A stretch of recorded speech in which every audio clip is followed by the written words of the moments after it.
It's time for another Mindset Monday. And this episode is all about keeping calm in a crisis. I was going to go home. We were literally just chatting about it in there, what we're going to film. Came up here and he gets his mind goes blank. Yeah, at least I was calm, right? So keeping calm in a crisis. Now, some people are naturally better at this than others. And in a lot of cases, it is a case of easier said than done. Yes, absolutely. So this is something that can be trained on. It is about training your mind to deal with the situations. And the more you experience these situations, the more likely you are to be calm in that crisis.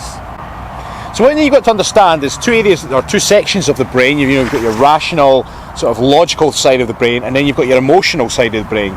The difficult part is, in a crisis, it tends to be all emotion flying. It's like crazy emotion, either anger or hurt or sorrow or panic or anxiety, and it's very hard for the rational side of the brain to take control.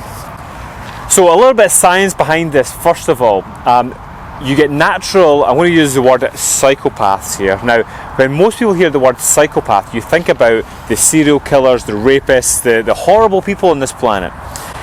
But when I say psychopath, I mean the psychopathic tendencies that people have. So you tend to find that bankers, people in finance, people in the military, surgeons as well. Surgeons, anybody like that will have high psychopathic tendencies that will make them better in a crisis. It basically allows them to stay in the very logical part of the brain rather than into emotional and flapping.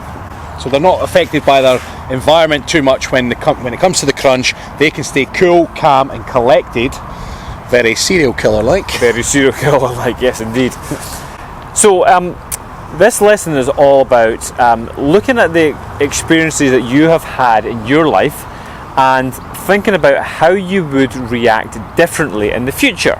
So it's easy to say in hindsight, oh, I should have done this, or I shouldn't have reacted like that. But the more you reflect on these situations and be honest with yourself, because a lot of people are not honest with themselves, they say, I was right, and then you end up trying to save face by trying to prove you were right, when clearly deep down you know you were wrong, you know you flapped, you know you got too emotional, and you let loose.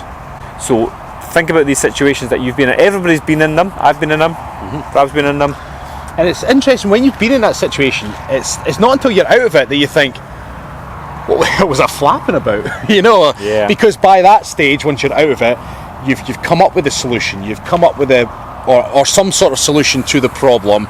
You've run with it down a particular path and either dealt with it in a particular way. But at the time, you can't see the forest for the trees, because all it is panic, anxiety. So we'll give you a little example here. Now, these examples range from the very, very small daily situations to maybe something quite big. I'll give you an example. I was walking with a friend in town, a female friend, and right in front of us, this old lady, she had a walking stick, this old lady fell over. Now, I personally didn't think twice about it. I kind of just didn't break stride, went a little bit quicker and picked her up.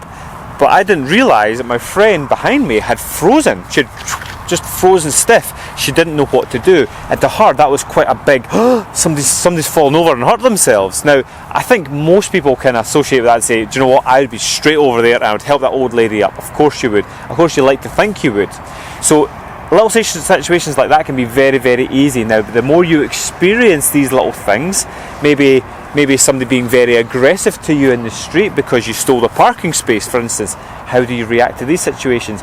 And then it just escalates and it gets a lot bigger, and I think everybody listening to this video will have their own situation that you can reflect on and see how you dealt with it. I mean, I think a big one, especially at this time of year, is if you're working and for somehow get laid off, or paid off, laid off, same thing, right?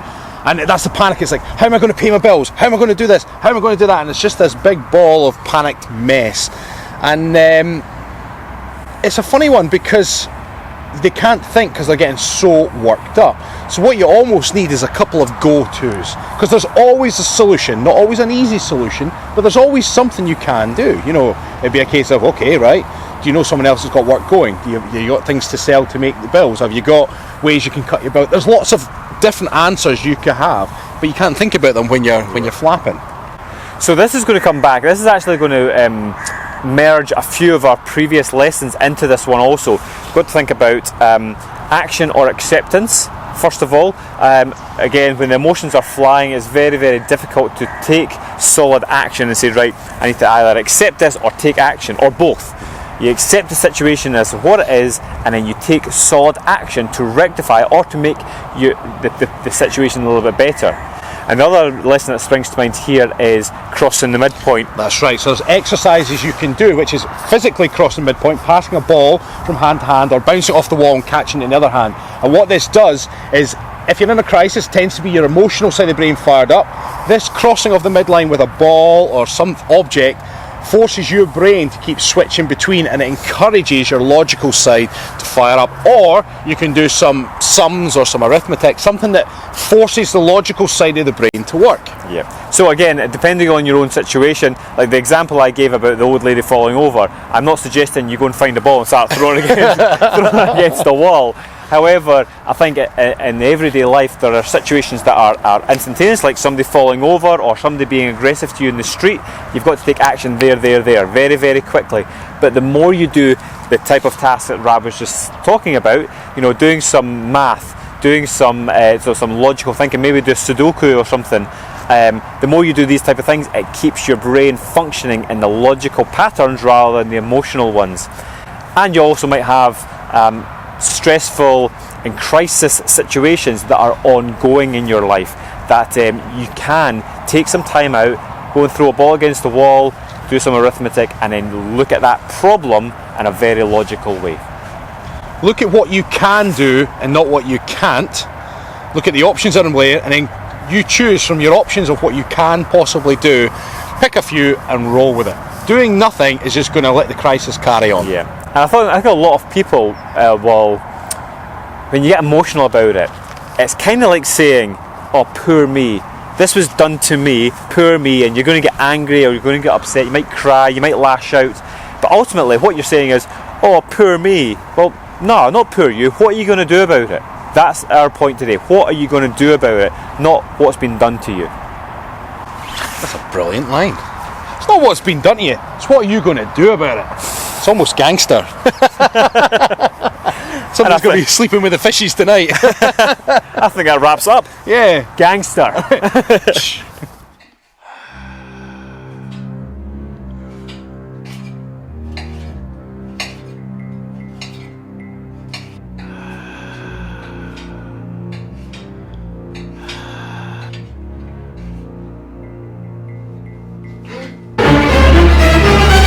Do you want a hand, matey?